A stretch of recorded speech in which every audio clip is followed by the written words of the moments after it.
the global reserve currency is shifting from the US dollar to potentially cryptocurrencies. Now, do you know how to benefit from that shift, how to navigate that very complex environment, and most importantly, how not to get hurt in that shift? So that's what we're going to be discussing today, how to understand this process and leverage it to your benefit. The process of shifting global reserve currencies always happens during a very deep bear market. So what we're going to cover today is we're going to look at what is the definition of a bear market and what is the definition of a reserve currency. We're going to look at what triggers a bear market and how does that tie into the shifting of the reserve currencies and where cryptos fit into that bigger picture. What is the impact on existing currencies, existing countries, and you? How crypto is being adopted as a reserve asset in that process. And then if you stick around to the end, we're going to discuss strategies of how to benefit from the shift, because it's the most opportune time that we will have in our entire life, financially speaking. And finally, I'm going to go through some currencies, some cryptocurrencies, which are involved in this process and are probably going to be the winners of this shift. So exciting stuff. Let's go. So before I go into the details of all this stuff, let's really just think about what's going on. Right now, the US dollar is used for most of the global transactions in the world, especially the large scale transactions, because countries have their currencies tied to the US dollar and they have to use the US dollar to make purchases for commodities and global financial transactions. Faith is being lost in the US dollar, as it was lost in the British pound and all of the reserve currencies before that. Now, the world is ripe for a better global reserve currency to come along, and that's where cryptos fit in. And this bear market that we're going through right now, and potentially the recession that we're headed into right now, is the perfect time for that process to play out. So let's start with, what is a bear market? Everybody talks about it, but nobody really defines it clearly. So what is a bear market? Technically speaking, a bear market is when faith is lost in the financial system in some capacity. There's negative sentiment for asset prices, and the asset prices drop 20% or more. That's the traditional definition. In reality, it is when the most opportunity exists in markets because assets become cheaper. The useless assets show their colors, and you're able to get discounts on amazing assets, which you're not able to get otherwise. When you think about it like that, then we should love bear markets, because bear markets are the time of opportunity. Okay? Now, the bear market we're going through right now is caused by the Federal Reserve raising interest rates too quickly.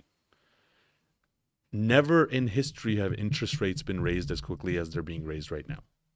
When you raise interest rates too quickly, it messes up the harmony of the financial system, because interest rates means that the borrowing for companies and countries becomes more expensive. Therefore, business slows down, which then causes the bear market.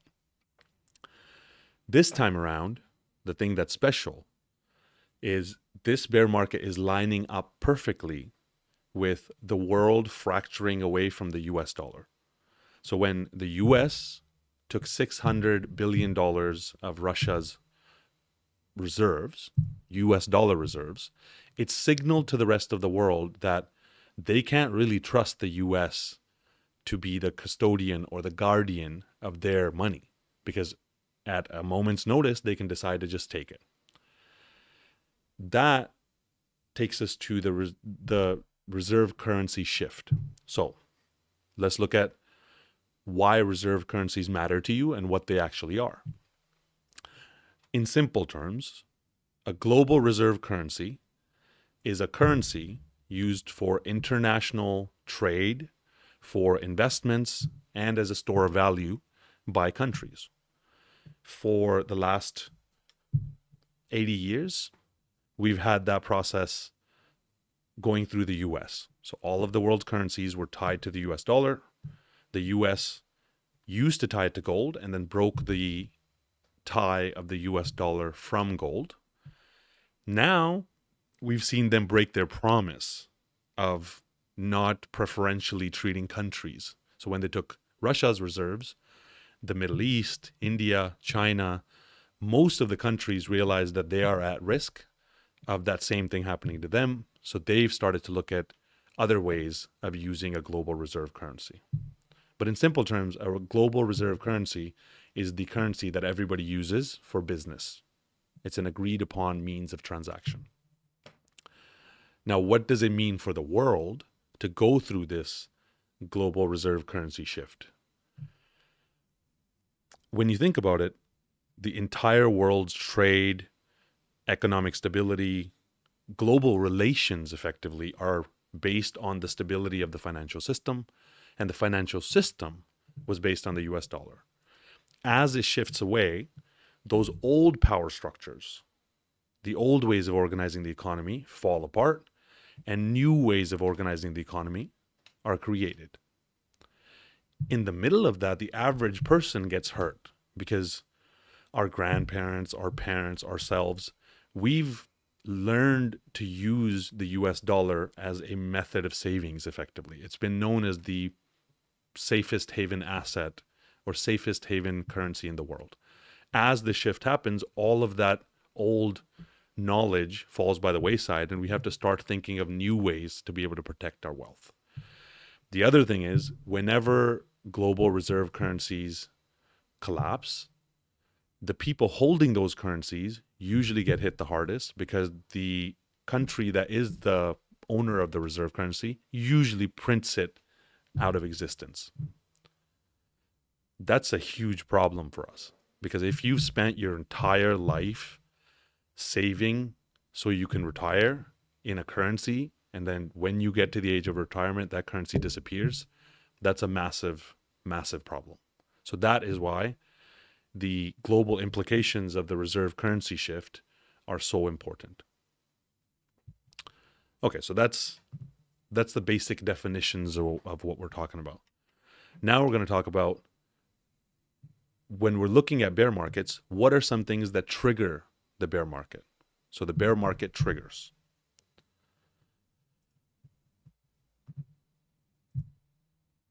In simple terms, bear markets are caused by people no longer buying the assets for the price that they're being sold for. So they start to sell for less and less and less.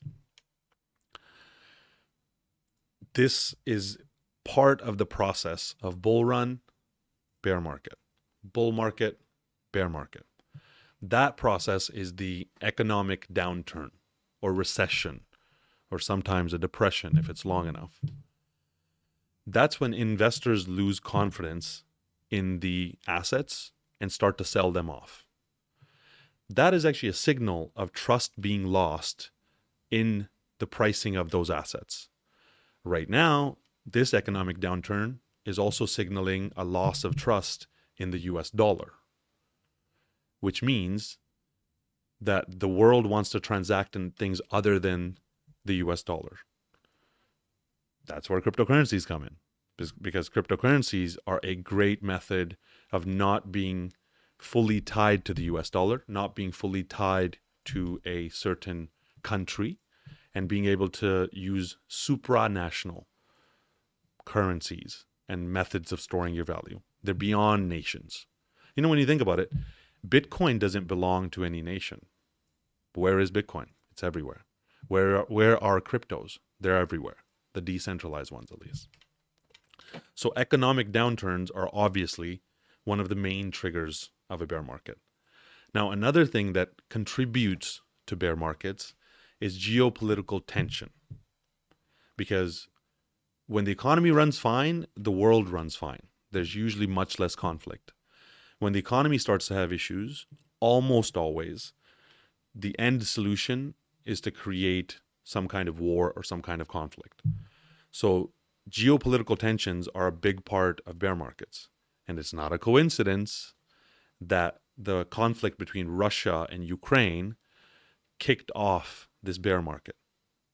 We saw that as soon as that war started, the asset prices started to fall across the world. That then triggered the US to confiscate the reserves of Russia, which cascaded the problem and compounded the effects that it's having. That confiscation of Russia's wealth then led to the beginning of the loss of trust in the US dollar. So it's a vicious cycle that continues going forward. So geopolitical tensions are a big part of bear markets. A special thing that we're seeing right now is not only are investors losing faith in assets, but the global economy is fracturing. For example, the US and China are not trading as well as they were before. The Saudis have decided to not sell oil in US dollars to everyone. They're selling it in yuan to China. They're potentially going to be using their M-bridge currency, that's M-bridge currency, to transact with India and other countries, especially part of the BRICS, the Brazil, Russia, India, China, South Africa alliance, and potentially Saudi Arabia is going to be added into that mix. That fracturing of the world's economies is going to lead to a new set of financial systems being implemented across the world. But that is one of the big pieces that's causing the bear market today, because countries are losing faith in each other. Now, another thing that causes a bear market is regulatory changes, because regulations always throw a wrench in the works. As we're seeing these new regulations come out, for example, that China can't have lithography machines to create chips. I got something stuck in my foot. That's odd. For example, China is no longer allowed to have lithography machines to create chips, which hampers the economy in a massive way. That was a regulation created by the US. The usage of the US dollar by Russia was regulatorily changed, which caused this massive shift in things. Even in crypto, the new regulations that are being implemented now and being announced are causing a lot of investors to panic, because a lot of cryptocurrencies are being deemed securities, or they're being deemed something that is non-compliant with regulations, especially in the US. So regulatory changes are a big part of bear markets being triggered. Another thing that triggers bear markets is market manipulation, because the biggest players in the space start to manipulate different asset classes to their benefit. For example, mortgage-backed securities, residential mortgage-backed securities, were manipulated in 2008 to cause the 2008 bear market. Up to 2008, they were manipulated. Now what we're seeing is commercial mortgage-backed securities are about to collapse. So that's another huge reason for the bear markets playing out across the world. And then the final trigger that I think is important to discuss is what we call the fourth turning and the shift to this new world order. Because this process of the global reserve currency shifting is part of a much bigger cycle of the ebbs and flows of humanity. So please read the book, The Fourth Turning, to get more details on this. But in simple terms, about every 80 to 85 years, we see a generational shift of how the world works. We also see cycles of prosperity and decline, and all of those cycles are lining up to today, to now. to be the time where the new system comes around, the new world order starts, and this so-called fourth turning plays out, where this chaos leads to a completely new system being created. Now, all of those things together, when you have all of these very important factors playing out at the same time, that causes the biggest bear markets in the world. The last one we had that was of this size was 1929.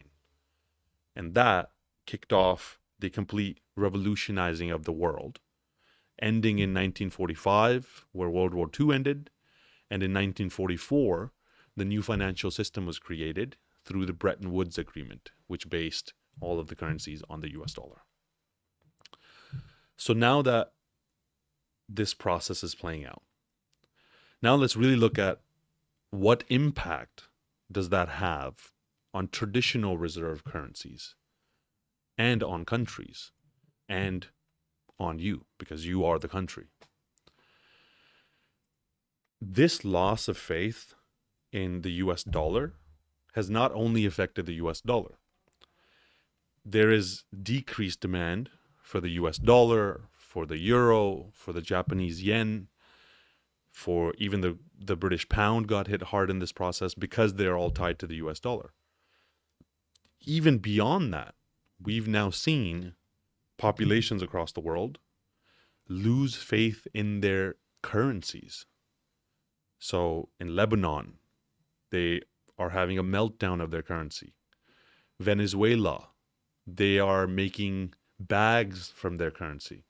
The notes are being used to make bags because the bags sell for more than what the notes are worth.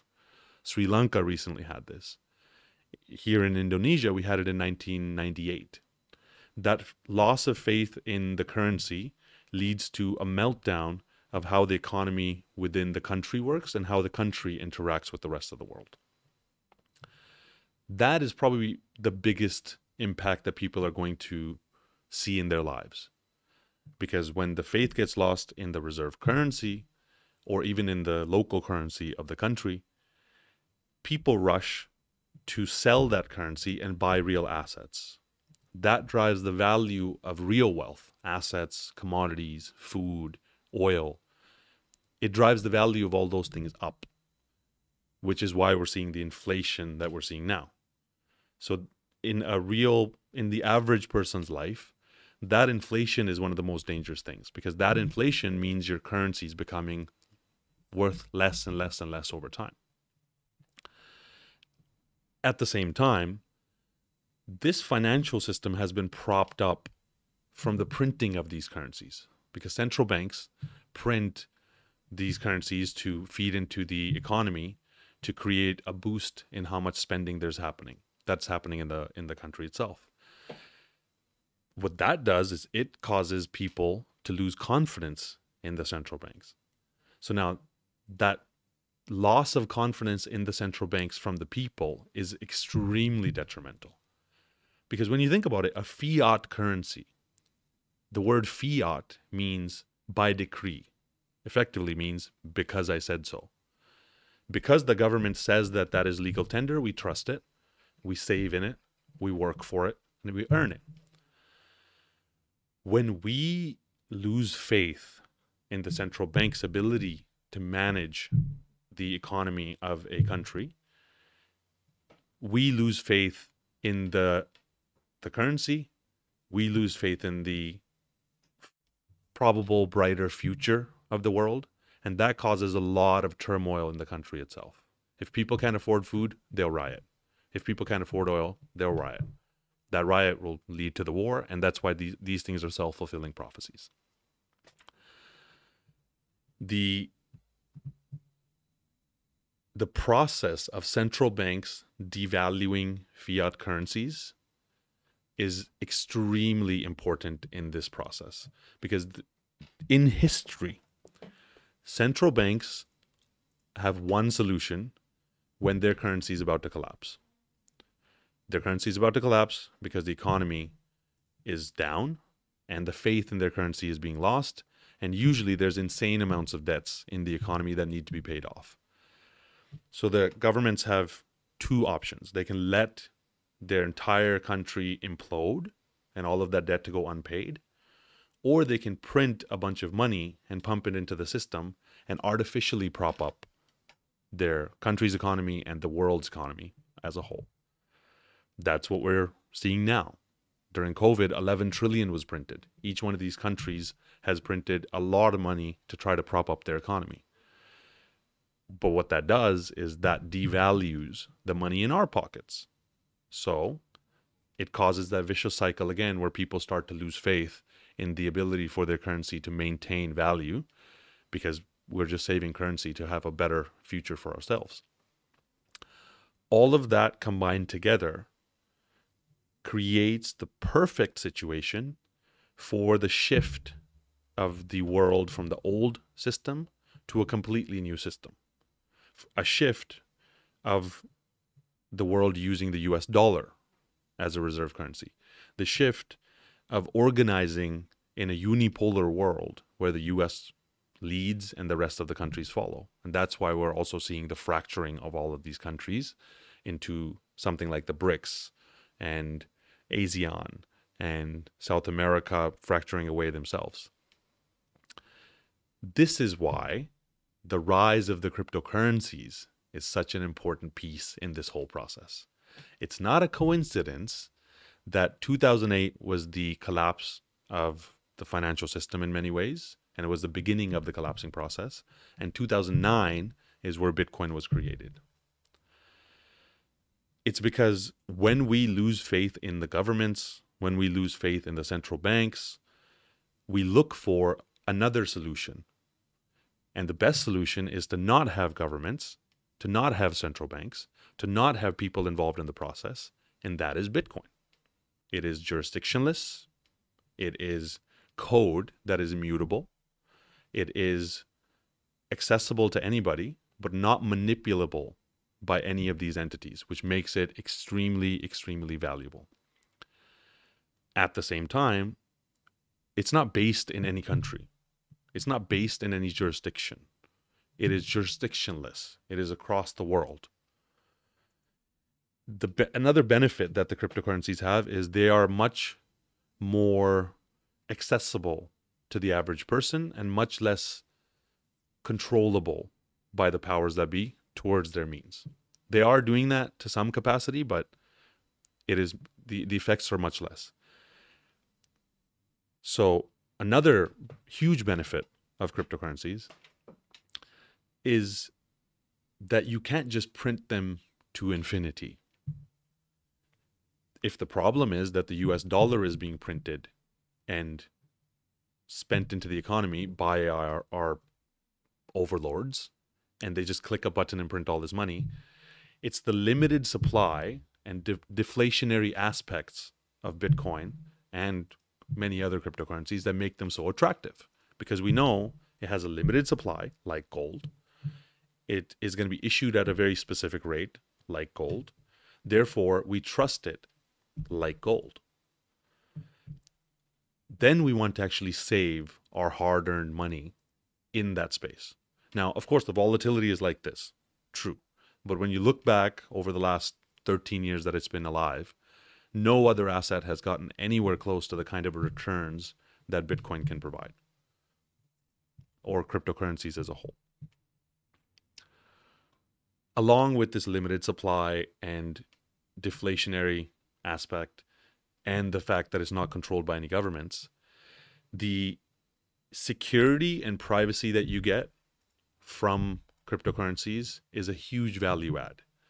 Because we are seeing a world that's shifting more and more towards government control, more and more towards privacy becoming an afterthought.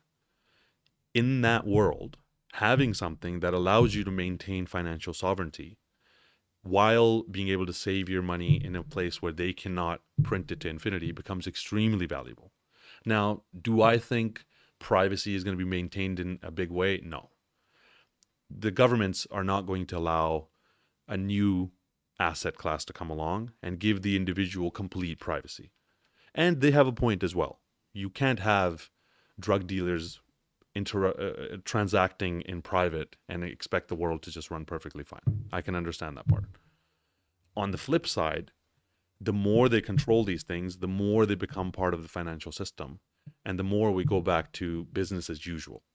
So it's kind of a double-edged sword that we're looking at there.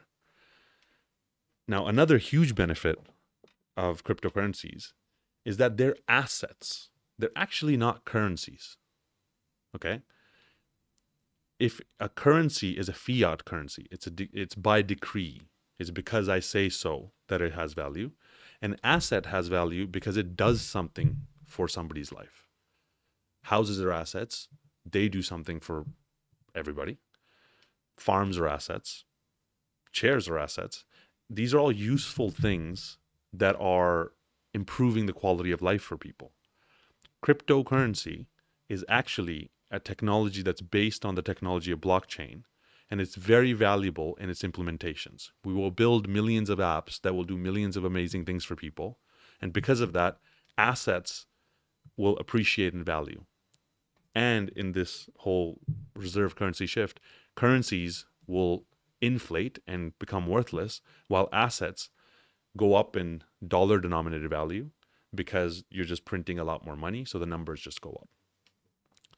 So that's why cryptocurrencies are so important in this shift, because people are looking for a place to go to save themselves from the collapse of their currencies. We've invented a new set of assets that are going to do something for people's lives while also protecting from all of these problems that we have with global reserve currencies. That's a win-win on many different levels. So now let's look at how this adoption of the reserve currency happens, especially related to crypto. So the governments have one plan. They're going to issue central bank digital currencies, CBDCs. That is just a digital version of the dollar or a digital version of the pound.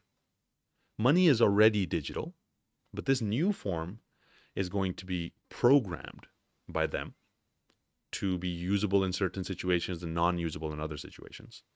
It is going to be automated, so it's going to automatically tax people. It's going to automatically report to authorities and things like that. It is effectively taking away the financial sovereignty of people while still maintaining the same status quo. It can be printed to infinity just like the same dollars. So in the end, it's a stopgap. But within the next 15 years, we're going to see the death of a lot of these fiat currencies because, again, they're going to be printed to infinity. That's what the central banks are doing to create their version of the dollar. Now, at the same time, we're seeing private stable coins being created. So it's really important to understand which private stable coins exist. The world we come from is a world with one global reserve currency, the US dollar. The world we're going to have private reserve currencies, let's say. We're going to have public reserve currencies. We're going to have wholesale reserve currency, CBDCs, and we're going to have private CBDCs. At the same time, the US is going to have their version of these things. The Middle East looks like they're creating the M-Bridge currency for now, and probably different versions of it, private and public, etc. And China will probably do something similar. Today, USDC, in my opinion, is the private central bank digital currency of the US. Because when you look at who's involved, like BlackRock and Coinbase is now part of it, the Federal Reserve came in to save USDC from the collapse of Silvergate Bank. That was a massive signal. And just overall looking at the structure of how USDC is structured, it has all of the properties required to be the private central bank digital currency of the US. And in the end, it's just a dollar. It maintains the peg to a dollar. So USDC, in my opinion, is the private central bank digital currency of the US. That's the only one that I can see today that exists.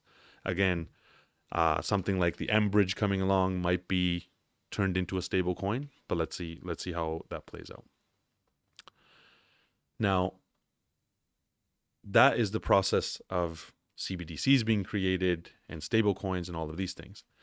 But the question you're asking is, which ones are the best for me? Great question. Which sovereign cryptocurrencies are the best for you? That question can only be answered by you. You have to figure out what is your strategy in this process. While this collapse is happening, the US dollar is actually one of the best places to be. In my opinion, I like to be in USDC because the US dollar will not die quietly. It will not go gentle into the night. It will rage, and destroy all of the other currencies that we have today, as we're seeing in the different countries, before it dies. So at certain times, it's better to be in the US dollar. For example, since 2022 until now, the US dollar was the best place to be, not assets, not crypto, not any of these other things. If you're somebody who understands this thesis of Bitcoin being limited and you're happy to ride the volatility and have a 10-year plan, then something like Bitcoin is a fantastic vehicle to use. There's also many other cryptocurrencies which are being used in this process, which we'll discuss at the end of this talk, which are a really good fit for this. Another thing that we're seeing develop is many of these reserve currencies are going to be backed by the economy of the country. That's an interesting thing that's coming out. Because until now, we have reserve currencies that are backed by a promise from the US to pay it back someday, which in history, no country has ever paid back. In the future, we could see that a country could take its economy and its assets and its genuine value and use that to back their currency. How that looks, again, we're not 100% sure, but that is an option. Another thing that's really driving the adoption of crypto as a reserve currency is the faith in crypto increasing.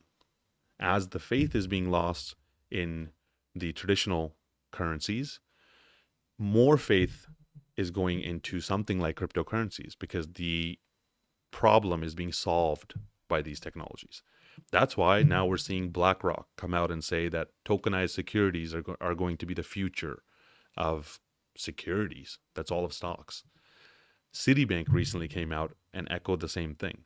So these large players are starting to pivot towards cryptocurrencies as viable assets, and countries are starting to look at them as viable technologies to create the new financial system.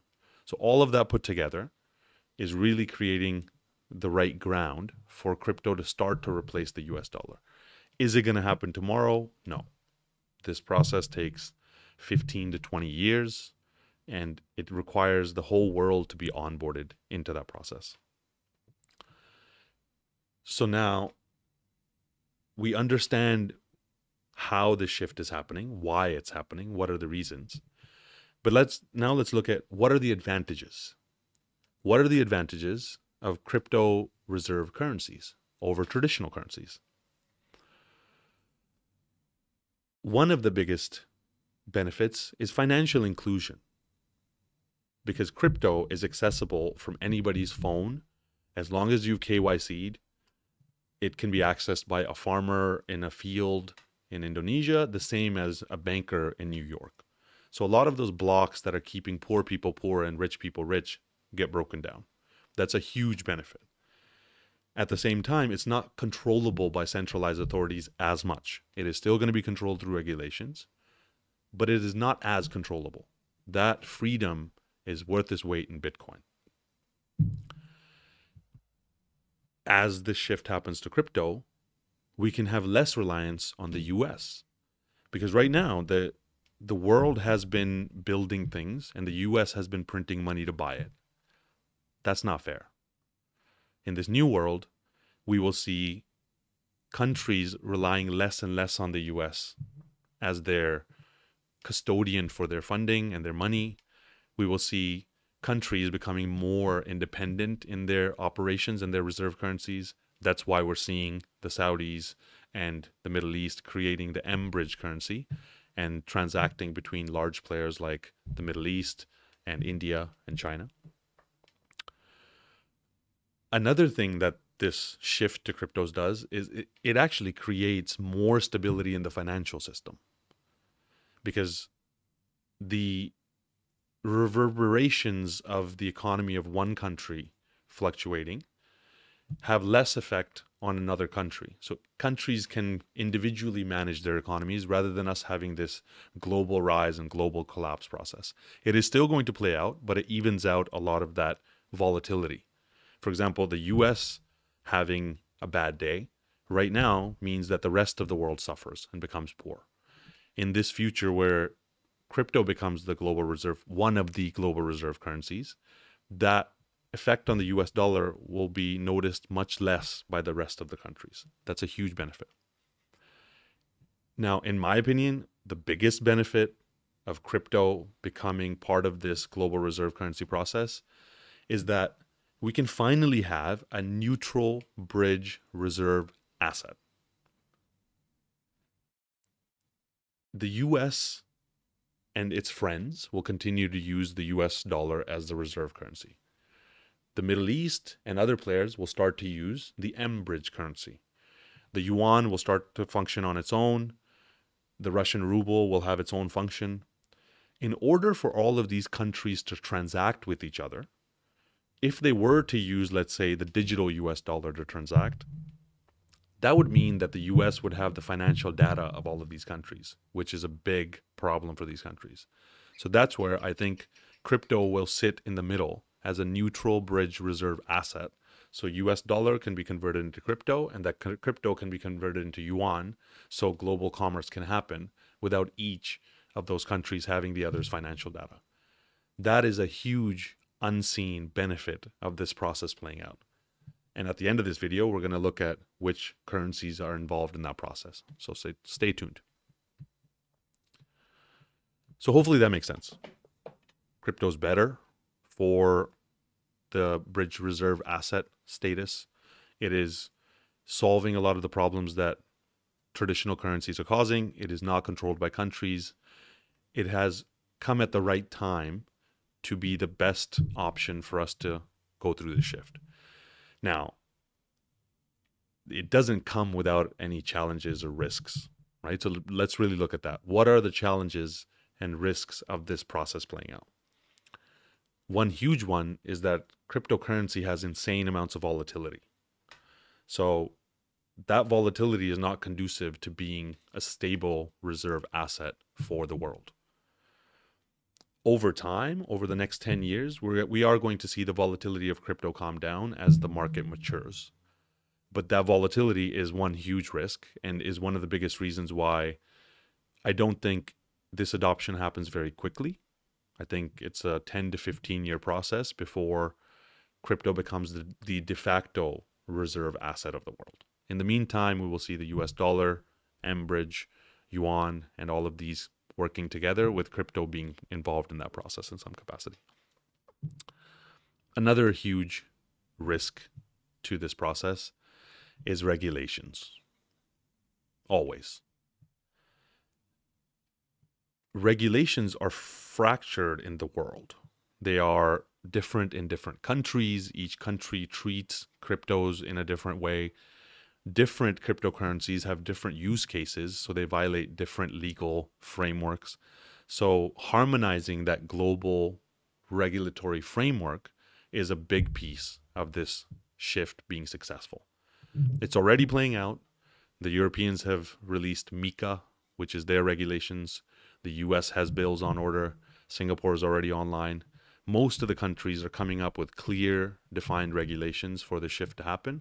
But until those regulations come, crypto can't become the world reserve asset. And you notice I keep calling it the world reserve asset, not the reserve currency. Because the problem in the past has always been that there's one country whose currency becomes the bridge, the neutral, whose currency becomes the reserve currency of the world. And that country then controls the world. When you have a neutral bridge reserve asset, it is controlled by nobody.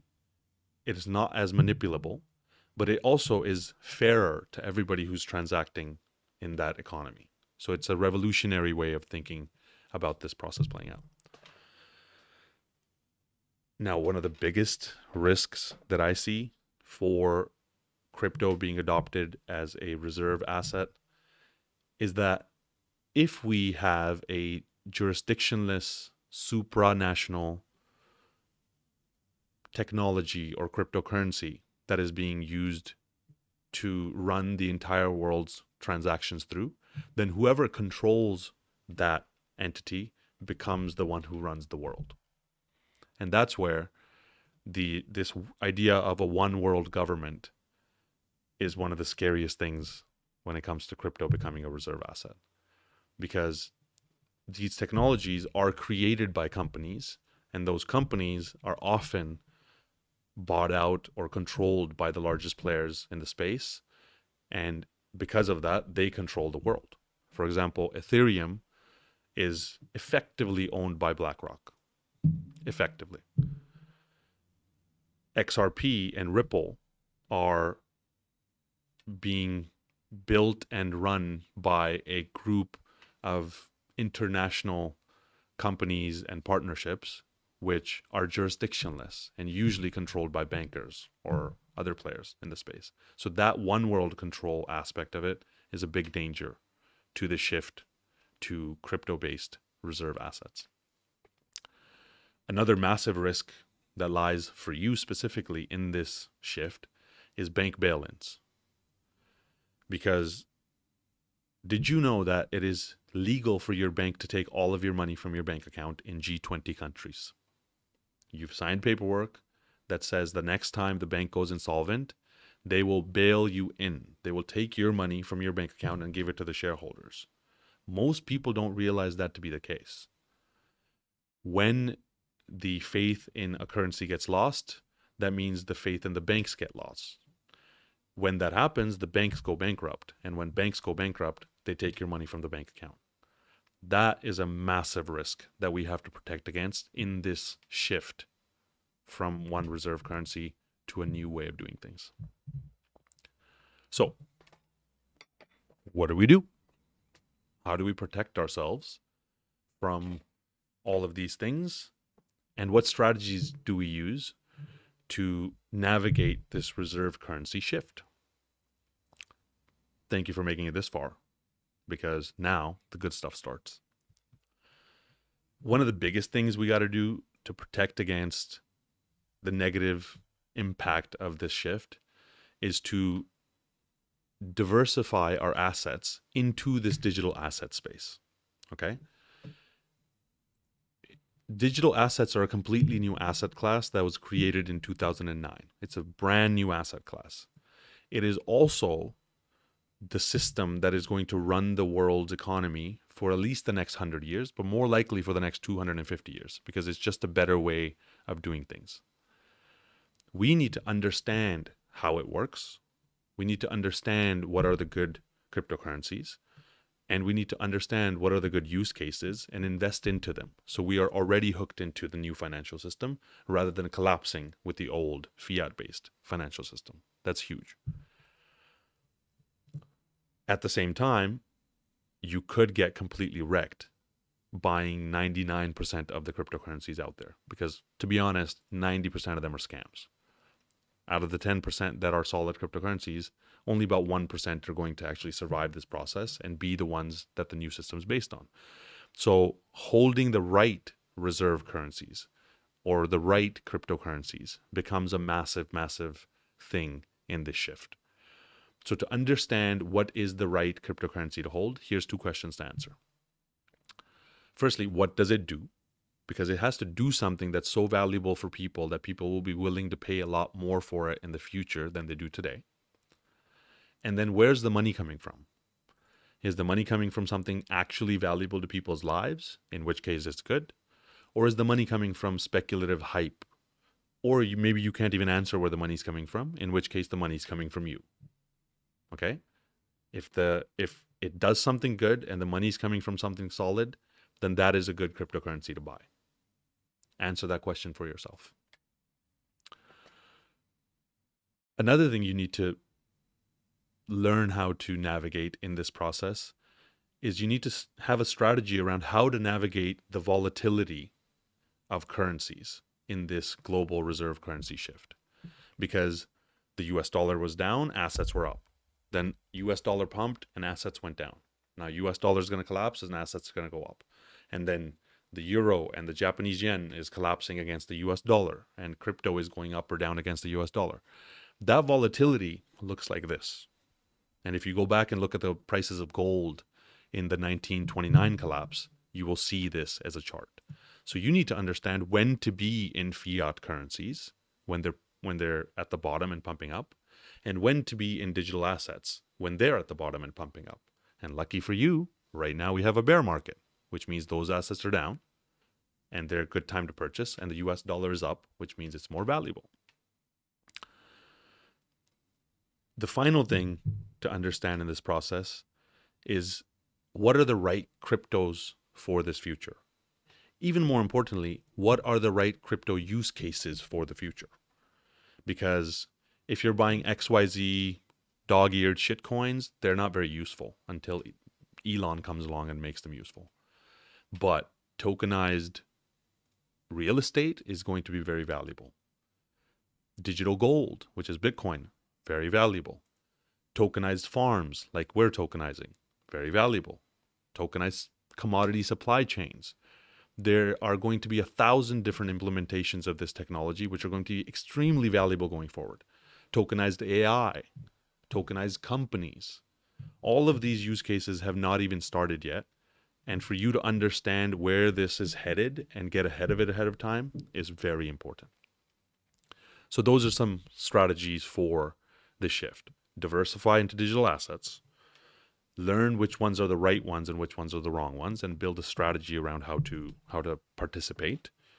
Understand the volatility that happens during this process and learn how to navigate that, when to shift back and forth between fiat and digital assets, and which are the right cryptos to hold and which are the right use cases to get ahead of and invest in before everybody else realizes it.